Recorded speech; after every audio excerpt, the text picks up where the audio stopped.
जी अस्सलाम वालेकुम ट्रेडर, क्या हाल है? ठीक है। चलिए जी, आज थोड़ा सा सीख लेते हैं जी कि स्मार्ट मनी कंसेप्ट एसएमसी पे ना हम ट्रेड कैसे लेते हैं। जिस तरह आप लोगों को पता है कि मैं जो भी ट्रेड लेता हूँ वो एसएमसी बेस भी होते हैं, तो हम देखते हैं जी एसएमसी होता क्या है, ठीक है, और हम किस तरह ट्रेड लेते हैं एसएमसी में। एसएमसी में सबसे पहले हम हायर टाइम फ्रेम देख लेते हैं, ठीक है, कि हायर हाई बना रहा है या हाई लो बना रहे हैं, ठीक है, मतलब किस डायरेक्शन में, ठीक है। जिस तरह ये मैं बना देता हूँ, ठीक है, हाई पॉइंट है, ठीक है, फिर लो बनाते हैं, फिर उसी हाई को ब्रेक करता है, हायर हायर बनाता है, ठीक है, फिर अगेन एक लो बनाते हैं, फिर अगेन एक हायर हायर बनाते हैं। अगर इस तरह मतलब बनाते हैं तो इसका मतलब ये है कि ये किस चीज़ में, बुलिश ट्रेंड में, ठीक है। सेम सिचुएशन अगर तो मार्केट एक बेरिश ट्रेंड में हो तो हम देखते हैं कि मार्केट लो व लो बनाए, ठीक है, और तो हमें आइडिया हो जाता है कि मार्केट बेयरिश ट्रेंड में है, ठीक है। तो चलिए, ये तो मतलब हर एक को पता है ना कि हायर हायर बनाता है तो मार्केट अप ट्रेंड में होता है, लोअर लो बनाता है तो मार्केट डाउन ट्रेंड में होता है। तो आज हम देखते हैं कि इसमें ट्रेड एंट्री हम कैसे लेते हैं। और सबसे पहले हम एक चार्ट ओपन कर लेते हैं, ठीक है। लेट्स सपोज ये गोल्ड का ही चार्ट है लेटेस्ट, ठीक है। तो मैं यहाँ से शुरू करता हूँ, अगर मैं एक चार्ट की एनालाइज करता हूँ, ठीक है, तो मैं यहाँ से इसको शुरू करूँगा।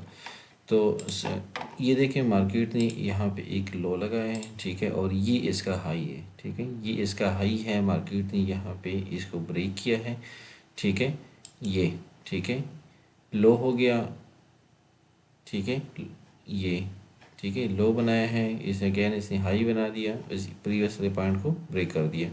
अब मैं देखता हूँ कि इसको कहाँ पे इसने ब्रेक कर दिए हैं, ठीक है, तो यहाँ पे इसने ब्रेक कर दिए हैं, ठीक है। इसके अपनी क्राइटेरियाज भी होते हैं, वो भी मज़ीद मैं आपको बता दूँगा कि इसकी मतलब मुझे कैसे पता चला कि यहाँ पे ये वेव कंप्लीट हो गई, ठीक है। वो उसका अगर आप कहते हैं तो मैं एक अलग वीडियो बना दूंगा, वो डिटेल में मैं आपको समझा दूंगा, ठीक है। तो यहाँ पे मुझे लग रहा है कि मतलब ये जो वेव है यहाँ पे कंप्लीट होती है और यहाँ पे इसने ब्रेक कर दिया है, ठीक है। तो यहाँ पे अगर ब्रेक कर दिया तो बीच में सबसे लो पॉइंट जो था वो ये वाला है, ठीक है। और ये इसको मैं फिर हाई क्यों मानता हूँ, ठीक है। इसको मैं आप कहते हैं ना कि यहाँ पे ब्रेक कर दिए, ठीक है, इसको आप हाई मान लें, लेकिन ये हाई पॉइंट मैं मानूंगा, लेकिन मैं यहाँ पे मुझे कंफर्म नहीं हो कि ये वाली वेव यहाँ पे कंप्लीट हुई है या कहाँ पे हुई है। मार्केट आई है, इसको मैं रिट्रेसमेंट, इस अच्छी खासी मार्केट ने रिट्रेसमेंट ली है, ठीक है। लेकिन जब ये दो कैंडल बनी है ना, ठीक है, तब मुझे आइडिया हो गया कि ये वाली हाई जो था वो कंफर्म था, ठीक है। तो मैंने इस हाई को भी मान लिया। अगेन ये हाई यहाँ पे ब्रेक हुआ है, ठीक है, यहाँ पे ब्रेक हुए, और सबसे लास्ट जो इसने लो लगाया था, ठीक है, वो यही वाला था, तो मैं इस लो को कंसिडर करूँगा। और देखें तो यहाँ पे जिस तरह मैंने आपको बता दिया कि मार्केट ने ब्रेक कर दिया था, तो मैं ये वाला हाई ले लेता हूँ, ठीक है। इसको अगेन देखिए, इस कैंडल ने ब्रेक कर दिए, ठीक है, तो इसको मैं लो मानता हूँ, ठीक है, और इसी को मैं रिट्रेसमेंट नहीं मानूंगा। ये वाली जो कैंडल है ना, ठीक है, यहाँ पे मैं इसको रिट्रेसमेंट मानूंगा, ठीक है। और ये इसकी लो बनाई है और ये इसने अगेन हाई बनाई है, ठीक है। तो इसका जो स्ट्रक्चर है ना H1 का, वो कुछ गोल्ड का इस तरह का आ रहा है। सही हो गया। अब ये तो मैंने जस्ट आपको स्ट्रक्चर ये बात बता दी, ठीक है। अब चलते हैं जी, आपको बता देते हैं कि अगर मार्केट में ये बेसिकली इम्पल्स होती है, ये करेक्शन होती है, अगेन इम्पल्स लगती है, ठीक है। स्मार्ट मनी क्या करती है, स्मार्ट मनी ये करती है कि मतलब यहाँ से मार्केट ले जाती है अप ट्रेंड पे, ठीक है। अब यहाँ से तो हम नहीं भाग पकड़ सकते हैं, ठीक है। हम वेट करते हैं कि भाई एक ख़ास पॉइंट होता है कि मतलब इसकी जो करेक्शन है वो ख़त्म होती है और जो नेक्स्ट इम्पल्स लगती है ना, ये ट्रेंड हम ज्वाइन कर लेते हैं, ठीक है। अचानक हम इसको ज्वाइन नहीं कर सकते, ठीक है। ये करेक्शन हम देखते हैं कि ये कहाँ तक होती है और इस करेक्शन को हम ज्वाइन करने की कोशिश करते हैं, ठीक हो गया। अब मैं आपको बता देता हूँ कि हम ये किस तरह करते हैं, ठीक है। अगर मार्केट जाती है, ठीक है, 1 2 और 3 बना लेते हैं, ठीक है, तो हमारे पास जो ट्रेंड की जॉइनिंग की जो एरिया होते हैं ना, ये वाला होता है, ठीक है। और दूसरा ये वाला एरिया होता है ट्रेंड जॉइनिंग की, ठीक है। अब इस एरिया में मैं देखता हूँ कि यहाँ भी कोई fair value gap, order block कुछ भी हो, ठीक है। तो यहाँ से मैं एंट्री करूँगा, ये हमारा स्टॉप होता है और ये हमारे पास एंट्री एग्जीक्यूट हो जाती है। यहाँ पे अगर कुछ भी ना हो तो फिर हम क्या करते हैं, हम ये करते हैं कि मार्केट को आने देते हैं इस एरिया तक, ठीक है। इस एरिया में ये 2 का एरिया होता है, ठीक है, और इसकी एक्यूरेसी आप समझ लें कि 80-85% है। और यहाँ से हम अपनी ट्रेड एग्जीक्यूट कर लेते हैं। यहाँ भी हम कोई सप्लाई के अंडर फेयर वैल्यू गैप कुछ भी देख लेते हैं, या मतलब डिमांड के अंदर देख लेते हैं, ठीक है, या फेयर वैल्यू गैप हो, या मतलब यहाँ पे कोई छोटे टाइम फ्रेम में हमें कोई कंफर्मेशन मिल जाए, तो यहाँ से हम अपना ट्रेड को एग्जीक्यूट कर लेते हैं, ठीक है। तो ये अगेन अगर तो हमारे पास डाउन ट्रेंड हो, ठीक है, जिस तरह 1, 2 और 3, ठीक है, तो सेम सिचुएशन इसमें भी इस तरह है कि ये हमारा जो एरिया है, ठीक है, और ये वाला जो एरिया है ये ट्रेंड जॉइनिंग के हैं, ठीक है। ये तो मैंने सिंपल 1 2 3 की बात आपको बता दी है, ठीक हो गया। अभी देखते हैं जी कि फॉर एग्ज़ाम्पल अगर मार्केट इस तरह अप ट्रेंड में जा रही हो, ठीक है, और इसने इसको जो ये लोअर ना, ठीक है, इसको कर दिया है ब्रेक, ठीक है। अब ये सिचुएशन होता है कि अगर मार्केट 1 लगाती है, ये करेक्शन कर लेती है, ठीक है, और अगेन इम्पल्स लगाती है, तो ये हमारे पास होता है ब्रेकआउट स्ट्रक्चर।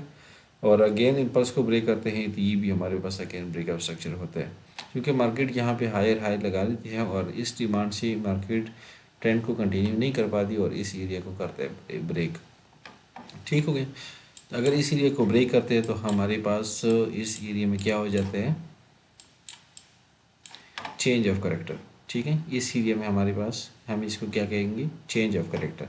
जब हमारे पास चेंज ऑफ करेक्टर होता है तो ये एरिया हमारे पास फर्स्ट एरिया होता है, ठीक है, डाउन ट्रेंड के लिए।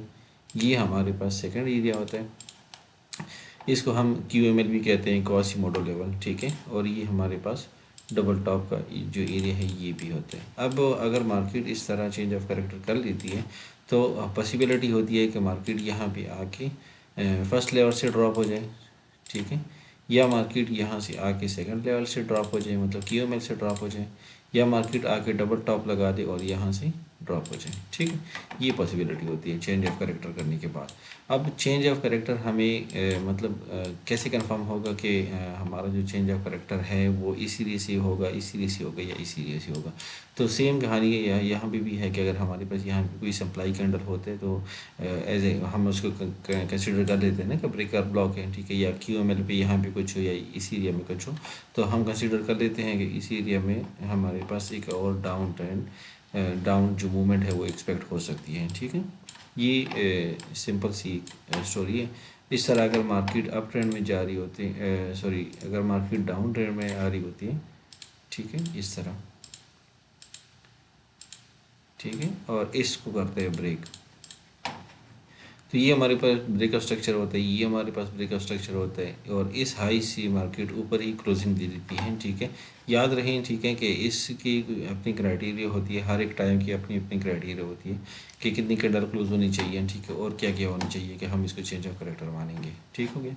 अगर इस एरिया के ऊपर हमारे पास कैंडल्स क्लोज होती है 2, ठीक है, तो हम इसको मानते हैं जी ये चेंज ऑफ करेक्टर हो गया, ठीक है। और इस एरिया को जिस तरह मैंने आपको बताया ना कि ये हमारे पास फर्स्ट लेवल होता है, ठीक है, बुलिश ट्रेंड को ज्वाइनिंग करने के लिए।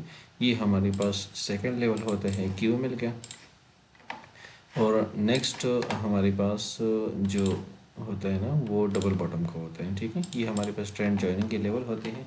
अभी हम चलते हैं, देखते हैं जी चार्ट में हमारे पास, मतलब हम तो ये तो कहते हैं कि हमारे पास ये होते हैं, आया चार्ट में भी हमारे पास इस तरह होता है कि नहीं होता, क्योंकि मैं जो भी ट्रेड लेता हूँ वो ओवरऑल स्ट्रक्चर बेस पे होती है, ठीक है। स्ट्रक्चर एक मेन ऐसी चीज़ है ना कि अगर आप स्ट्रक्चर को सीख लेते हैं ना तो ऐसा कोई चार्ट है नहीं कि जिसमें स्ट्रक्चर वर्क ना करे, ठीक हो गया। चलते हैं जी चार्ट पे भी देखते हैं, इस जो ड्राइविंग की है उसको सबको रिमूव करते हैं, एक एक 1 2 3 को हम एक्सप्लेन करेंगे, सही हो गया। अच्छा, यहाँ से हमने स्टार्ट किया था ना कि ये एक लो लगी थी, ठीक है, ये एक लो लगी थी, ठीक है, और अगेन ये वेव यहाँ तक थी, ठीक है, और यहाँ पे ब्रेक हुआ है, ठीक है, ये ब्रेक हुआ था और ये हमारे पास लो लगा है और ये एक नेक्स्ट इम्पल्स है, ठीक है। जिस तरह हमने बात अभी की ना कि हमारे पास जो ट्रेंड ज्वाइनिंग एरिया है, एक ये वाला होता है, ठीक है, और एक होता है ये वाला, ठीक है।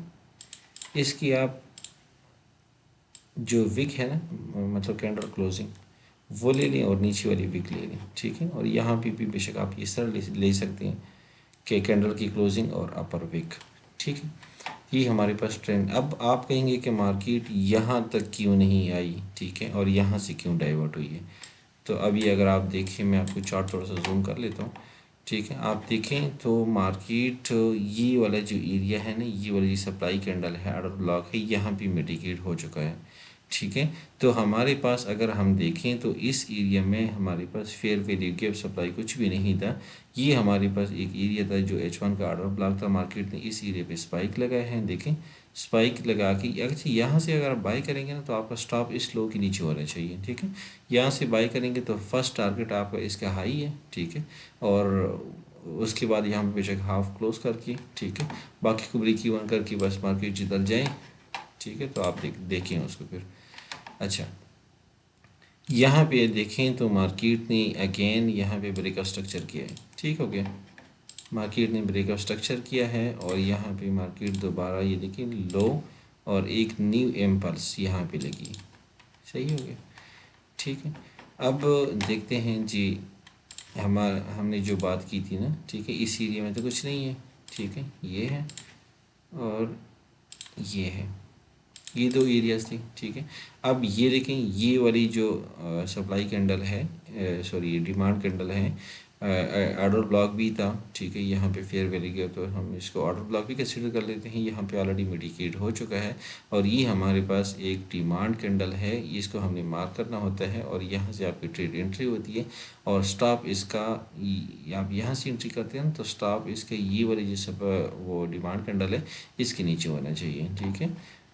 तो यहाँ से आप देखें कितनी मूवमेंट हुई है, ठीक है। आप देखें तो यहाँ पे अगेन ब्रेकअप स्ट्रक्चर हुआ है, सही है। एक सेकंड, यहाँ पे अगेन ब्रेकअप स्ट्रक्चर हुआ है, लो लगा है, ठीक है, अगेन यहाँ पे हाई लगा है, ठीक है। अब देखें तो जो हमारे पास लेवल है, एक ये वाला है, ये भी चला है, ठीक है। अगर आपको याद हो तो यहाँ पे एक न्यूज़ थी, ठीक है, NFP की न्यूज़ थी, जो उसने यहाँ पे बिल्कुल इसकी डिमांड पे स्पाइक लगा के मार्केट ऊपर गई है, ठीक है। हालांकि जो न्यूज़ आई थी वो बिल्कुल इसके अपोजिट आई थी, ठीक है। सब यही सोच रहे थे कि यहाँ से मार्केट गिरेगी, ठीक है, बहुत नीचे तक जाएगी, लेकिन नहीं, इसका स्ट्रक्चर बुलिश था। डेली H4, ठीक है, इसको सबको अलाइन करना होता है, देखना होता है, ठीक है। तो मार्केट ने इसकी डिमांड पे स्पाइक लगा के मार्केट ने एक न्यू इम्पल्स बना दी, ठीक हो गया। तो इस तरह आप स्ट्रक्चर को मार्क कर सकते हैं और ये कि आप, ये तो आप ट्रेंड है ना, ठीक है। इस तरह आप डाउन ट्रेंड भी देख लें। अगर आपको इस तरह मज़ीद वीडियो चाहिए तो आप कमेंट कर लीजिएगा, मैं आपको बना दूँगा, ठीक है। या मज़ीद भी अगर आपको डिटेल्स चाहिए जिस टॉपिक में भी हो तो आप कमेंट कर लीजिएगा, मैं आपको एक्सप्लेन कर दूँगा, ठीक है। इसमें ये भी सिचुएशन होती है कि मार्केट अप जाती है, ठीक है, और हम ये एक्सपेक्ट करते हैं कि मार्केट एक स्पेसिफिक एरिया पे करेक्शन करेगी, ठीक है, करेक्शन करेगी और हमारे एरिया से उठेगी, ठीक है। हमारी दो एरिया होते हैं, एक ये वाला और एक इसका 2 वाला लेवल, ठीक है। लेकिन ये कि इस एरिया में भी ना कोई सप्लाई कैंडल है, ठीक है, और ना फेयर वैल्यू गैप कुछ भी नहीं है, ठीक है, और सेम इस एरिया में भी कुछ नहीं है, ठीक है। और मार्केट यहाँ इस एरिया तक आती है और यहाँ से ही एक मतलब कंटिन्यूएशन स्टार्ट कर लेती है, ठीक है, इस तरह। अब इस तरह क्यों होता है?